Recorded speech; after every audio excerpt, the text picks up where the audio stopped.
అలాగే నువ్వు పొట్టడు కావచ్చు, మారు మనసు పొందినంత మాత్రాన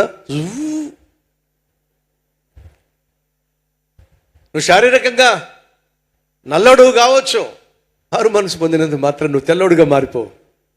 అర్థమవుతుందా? శరీరంలో మార్పు రాకపోవచ్చు, కానీ ఇక్కడ మార్పు వస్తే చాలు.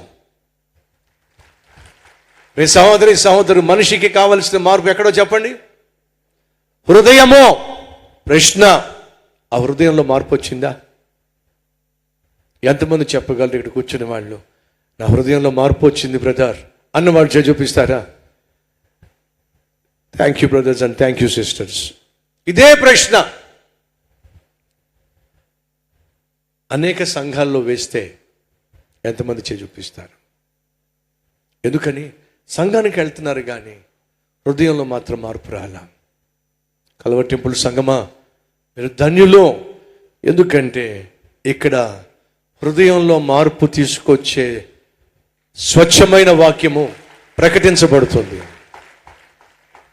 యేసుక్రీస్తు ఈ లోకానికి వచ్చిన ప్రధాన కారణం నీ శరీరంలో మార్పు తీసుకురావడానికి కాదు. యేసు ఈ లోకానికి వచ్చిన ప్రధాన కారణం నీ ఆర్థిక వ్యవస్థలో మార్పు తీసుకురావడానికి కాదు, నీ కుటుంబంలో మార్పులు తీసుకురావడానికి కాదు.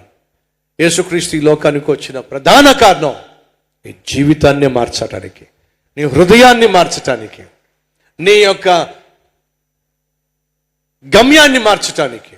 పాపము చేసిన ప్రతి ఒక్కడు నరకానికి వెళ్ళాల్సిందే. నువ్వు నరకానికి వెళ్లకుండా పరలోకానికి చేర్చటానికి యేసు ఈ లోకానికి వచ్చాడు. ఎలా సాధ్యం? క్రీస్తు నీ కోసం సిలువలో చేసిన త్యాగాన్ని విశ్వసించి చేసిన పాపములను ఆయన సన్నిధిలో పశ్చాత్తాపపడి ఒప్పుకొని విడిచిపెట్టినప్పుడు ఆయన కనికరం పొందుకుంటావు, నూతన హృదయాన్ని పొందుకుంటావు, క్రీస్తు బిడ్డగా అంగీకరించబడతావు, పరలోకంలో నిత్యము జీవించే భాగ్యాన్ని అనుభవిస్తావు. ఈ అనుభవం నీకుందా? ఒక్కసారి ఆలోచించు.